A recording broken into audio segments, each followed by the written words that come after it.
Es decir, al final la personalidad, lo que se encarga nuestro yo, desaparecerá y se unirá con el todo. Es decir, no va a haber una sobrevivencia de esa autoidentificación, o en un punto sí, pero después de tanta elevación espiritual, como dicen los hindúes, las raíces más budistas allá en Oriente, no vamos a fundir con el todo. O sea, siempre tendremos una individualidad, porque si tú ves una estrella, la estrella, si bien está integrada a la misma creación, la estrella tiene una individualidad. Lo que pasa es que no será igual que ahora. Cuando el plan enseña que nos convertimos, o sea, no es que nos convirtamos en espíritu, porque espíritu ya somos, solo que el espíritu ya no va a encarnar más en un cuerpo físico, ya cobrará la identidad de lo que realmente somos. Nosotros somos espíritu.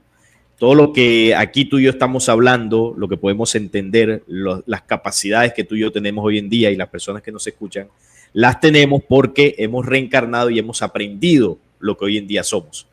Entonces, esa memoria nos va a acompañar, como lo enseña el plan, hasta el sexto día. En el sexto día somos espíritu. Luego nuestro espíritu, que su finalidad es convertirse en luz o llegar a la luz, se transforma en luz. Entonces ya nuestra identidad estará dentro de la luz. No será igual que ahora, ya será otro proceso. Pero claro, aquí dentro de esto hay mucha especulación porque no lo sabemos. Solo sabemos lo que el plan dice, pero ya los detalles, pues sí, ya es complicado. Sí, me suena más como la carga de información de lo que fuimos en nuestro pasado va a estar dentro.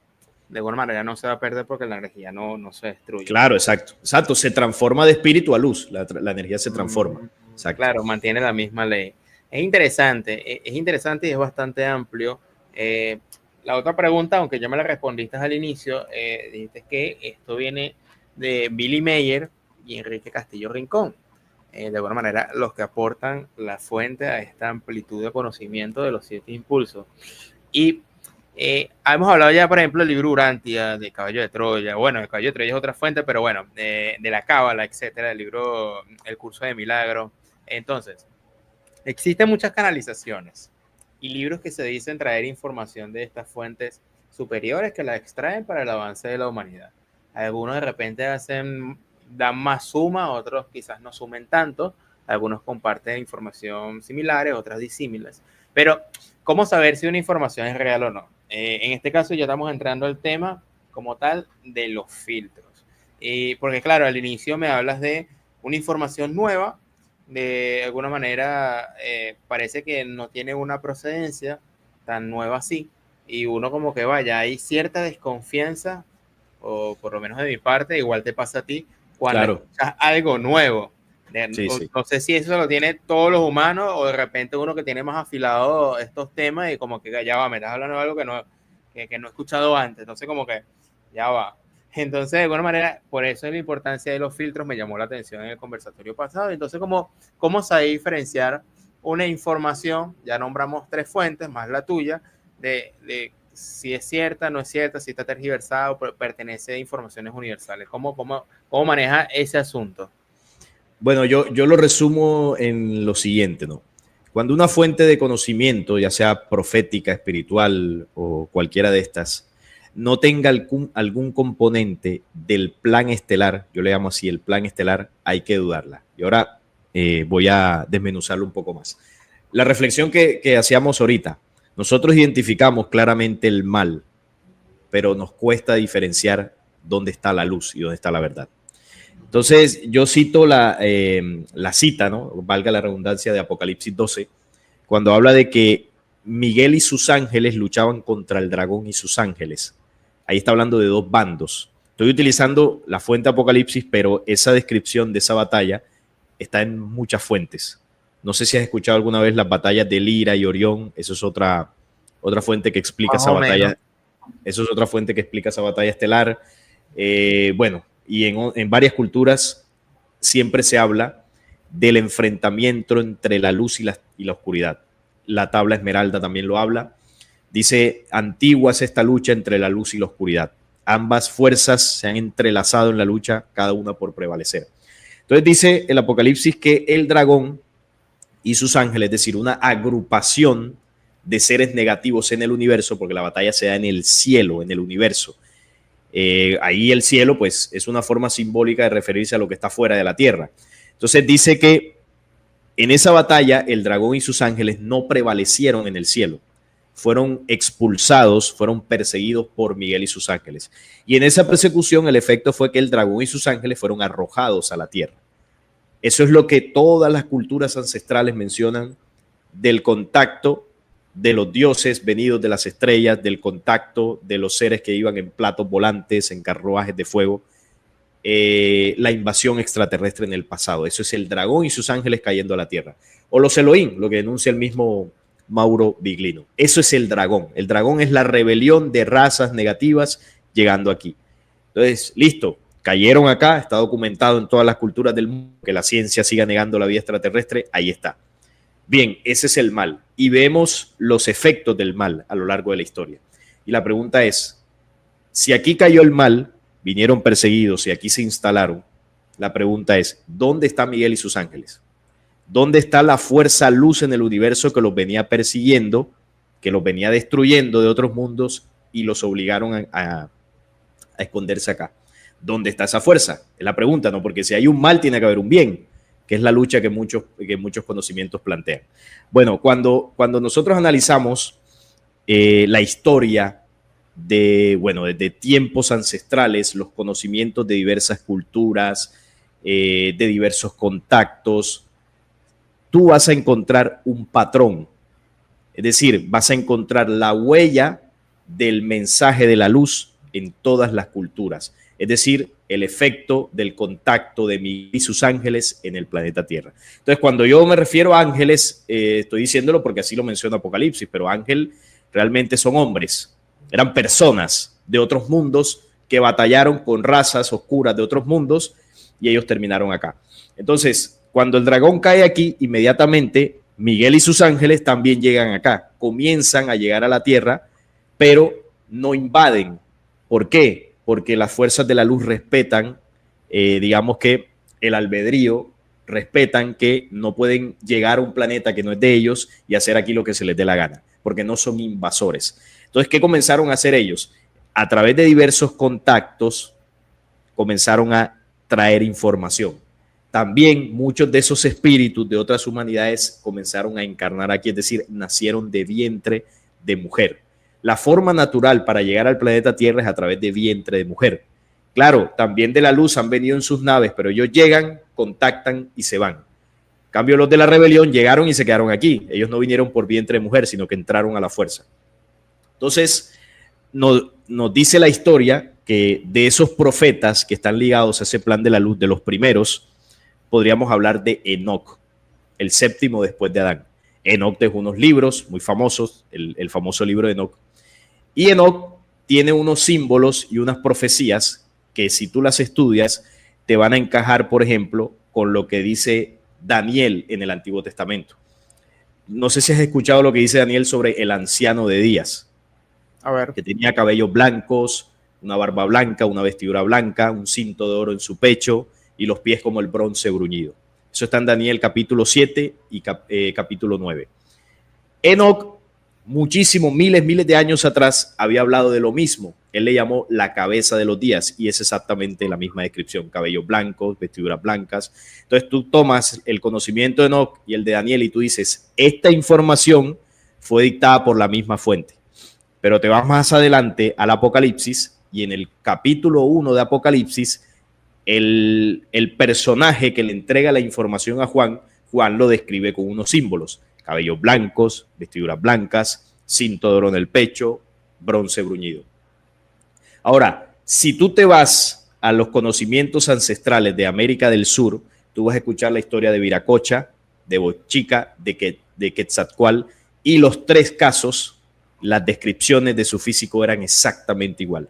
Cabellos blancos, vestiduras blancas, tenían un bastón, cinto de oro en el pecho.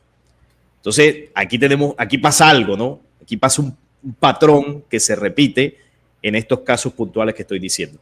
Y claro, tú dirás, bueno, sí, pero que describan esto no quiere decir que sea de la luz. Bueno, si tú miras las enseñanzas y el conocimiento que dejaron Quetzalcóatl, Bochica, Viracocha, te darás cuenta que lo que impulsaron estos mensajeros fue el desarrollo espiritual, la conexión con la naturaleza. Ellos le enseñaron a sembrar a los mayas, a los incas. Esos son los ángeles de Miguel y sus ángeles. Entonces, cuando tú vas al contacto de Enrique Castillo Rincón en los años 70, que esto fue una de las cosas que a mí me impactó de ese contacto, él tiene una experiencia ahí que se llama desplazamiento al Andak. Es decir, los pleiadinos le hacen ver una visión a Enrique. Y Enrique comienza a escribir en la visión un templo, unas cosas ahí, unos símbolos, y él ve un personaje en el templo. Y el personaje que él describe es exactamente igual, cabellos blancos, barba blanca, vestiduras blancas, o sea, se repite el patrón. Ahora, si vas a los Hopi hablaban, eran los Hopi o los Sioux. Bueno, no recuerdo, pero tanto los Sioux como los Hopi hablaban también de lo mismo. Ellos le llamaban el búfalo blanco. El búfalo blanco. Los Hopi creo que era de otra forma. Creo que el búfalo blanco era de los Sioux.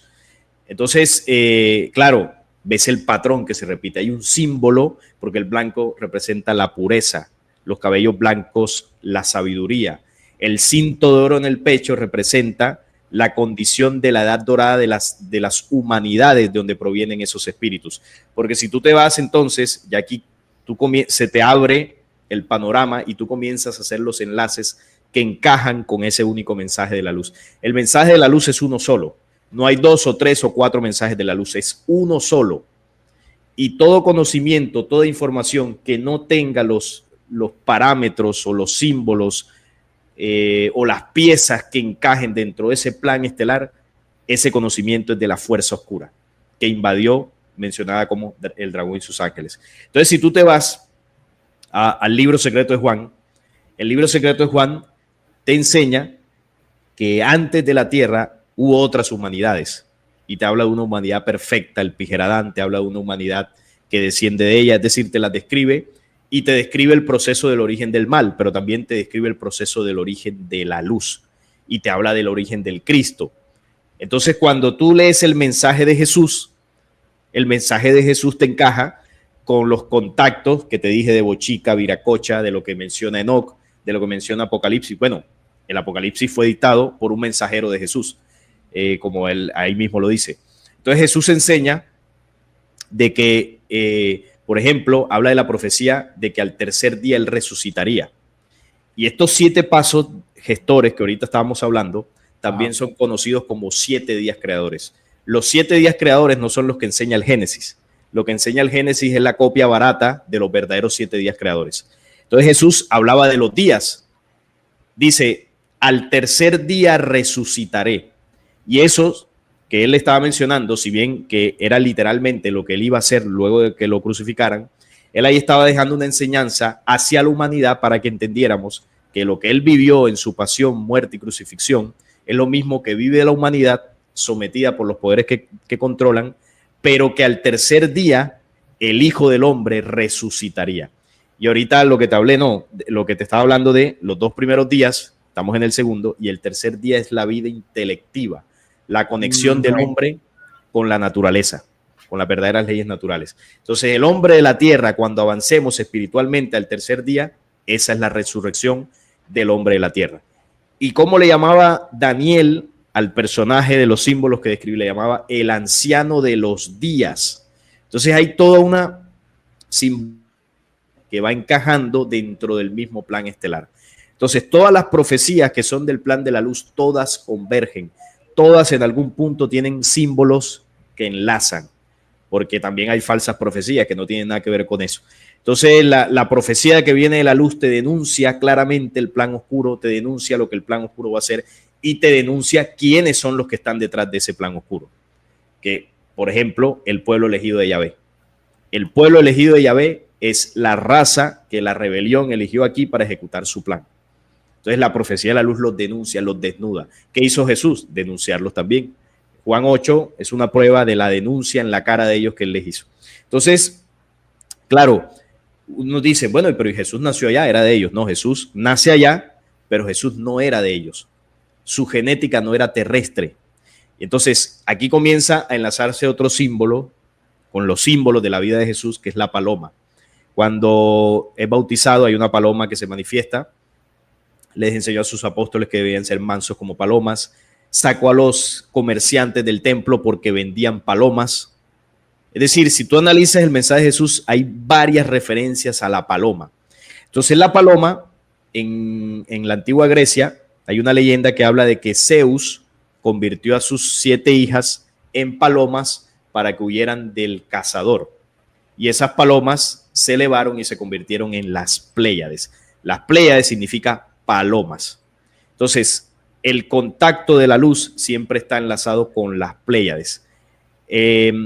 Por ejemplo, en el tema de Enoc, en el tema de Tot en la Atlántida, que también es otro mensajero de la luz, Viracocha, Quetzalcóatl. Mira que siempre el tema del símbolo del blanco, el símbolo de la vestidura blanca, el cabello blanco, y la paloma que se utiliza en estos símbolos es la paloma blanca, la famosa paloma de la paz, porque hay otras razas de paloma, pero la que se utiliza en el símbolo es la blanca. Entonces, todo está relacionado.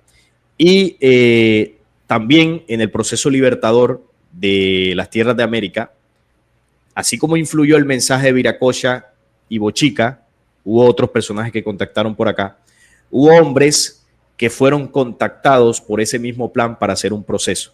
Por ejemplo, en el caso de Simón Bolívar y Sucre, que tú lo conocerás muy bien. ¿Cómo se llamaba el caballo de Simón Bolívar? No sé si recuerdas. No, ¿cómo? Paloma. Y era blanco. Y era palomo, y era blanco. Y no era un caballo, era una yegua. Entonces, claro, tú vas enlazando y también te das cuenta que Simón Bolívar pertenecía a la logia de la escuadra y el compás. Y él era de los grados más altos. Entonces él tiene una famosa visión que es el delirio del Chimborazo.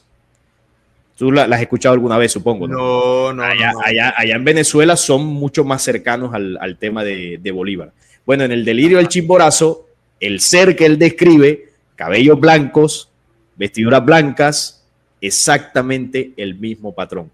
Y cuando él tiene esa visión, a él le cambia el chip y deja de trabajar para la élite que tenía sometidas estas tierras y se les va en contra.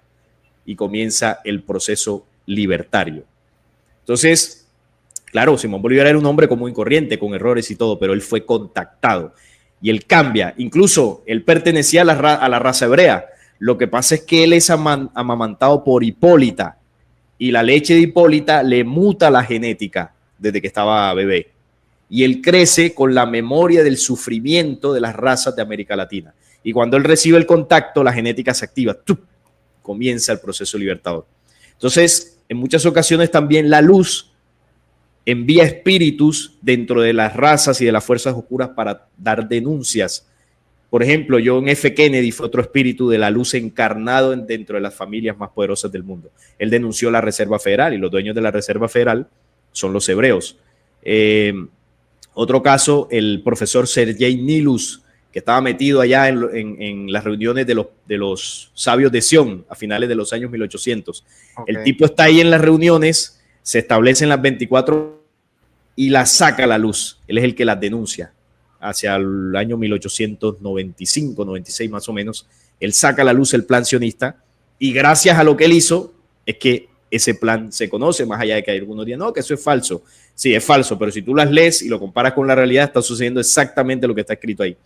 Entonces, claro, tú comienzas a ver un patrón desde hace más de 12,000 años que se tiene registro con las tablas Esmeralda y tú vas siguiendo la pista. Pasas por Enoc, pasas por Elías, el profeta Elías, Jeremías, Ezequiel, Daniel, Isaías, los 12 profetas menores, Juan el Bautista, Jesús, los apóstoles.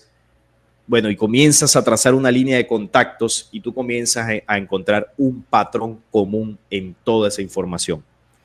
Y esos patrones que tú vas identificando, o por lo menos que yo lo he identificado en todos estos años, no tienen nada que ver ni con la mística esotérica que enseñan de esa falsa espiritualidad, no tiene nada que ver con religiones, no tiene nada que ver con lo que enseñan de supuesta elevación espiritual a través de mantras y cosas de estas.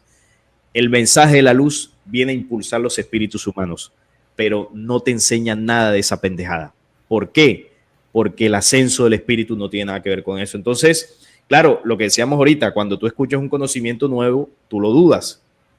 Por ponerte un ejemplo que a mí me ocurrió, y lo habrás escuchado, ¿no? El tema de la tierra plana, por ejemplo, que está muy fuerte, investigaciones y con supuestas pruebas científicas, y mejor dicho, te hacen una denuncia de la ciencia, de la NASA, que tú dices, uy, espérate ahí que esto puede ser verdad.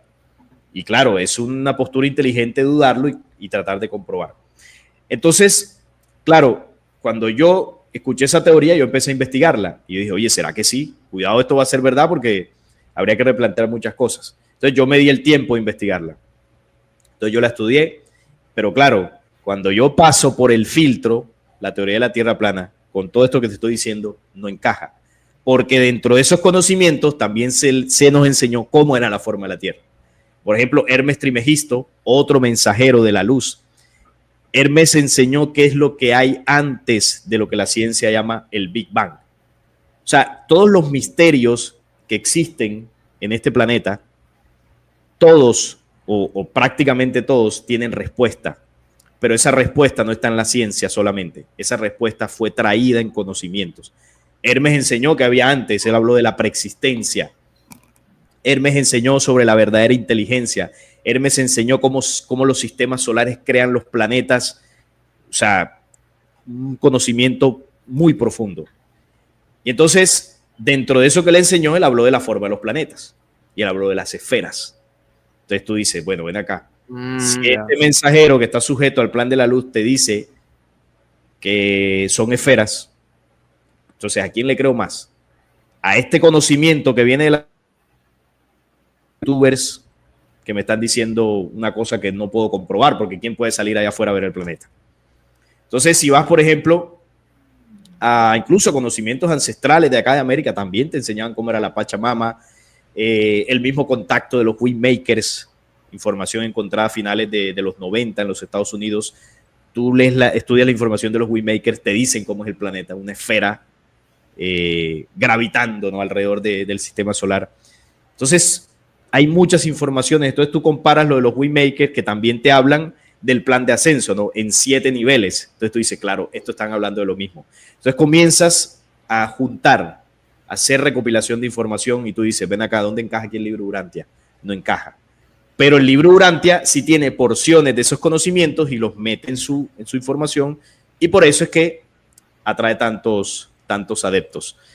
Y bueno, así hay tantas fuentes de información, pero lo que quiero concluir en esta parte es que la humanidad terrestre ha sido contactada por una fuente estelar que está asociado, tiene que ver con las Pléyades. De las Pléyades han venido los mensajeros y los contactos que han traído, y ojo con lo que voy a decir porque puede sonar mal, pero hay que decirlo porque así como identificamos la manipulación, hay que decir también que el conocimiento de la verdad fue traído a la Tierra en diversos contactos de mensajeros desde las Pléyades. El mismo conocimiento que manejaba Juan el Bautista, Jesús. Bueno, Jesús no era un pleyadino, tenía genética estelar, pero Jesús es el mismo Cristo, la esencia crística encarnada en un hombre. Es decir, Jesús es como el jefe del plan, la máxima jerarquía que encarnó aquí en la tierra. Entonces, ese conocimiento fue traído y se nos enseñaron 7 leyes del ascenso espiritual, que algunas veces las he tocado en mi canal, también entregadas por el contacto pleyadino. 7 leyes prácticas que tú puedes llevarte a tu casa y si tú las vives con eso, no necesitas más nada. Eso fue enseñado. Pero ¿qué pasa? Que nosotros, como vivimos en el impulso de la creencia, dominado por la razón, nosotros creemos que la espiritualidad es algo espectacular, como entre más sobrenatural, entre más ciencia ficción tenga, pues creo que es mejor. Si tengo que hacerme 10 posturas y levitar, entonces ahí estoy siendo espiritual. Y no hemos entendido que con el simple hecho que tú cuides tu cuerpo, ya estás siendo espiritual. Porque todos somos espirituales, todos tenemos espíritu. Y la espiritualidad tiene que ver con aquellas acciones que tú hagas que nutran tu espíritu. Eso es la espiritualidad. No es rezar, no es hacer mantras, no es hacer meditaciones trascendentales, no es buscar contactos por allá en las montañas. Eso no es la espiritualidad. Es tomar cada enseñanza, cada reflexión, cada conocimiento que te sirva para ser un mejor ser humano en el diario. Esa es la espiritualidad. Entonces, ahí en eso pues concluye un poco esta parte.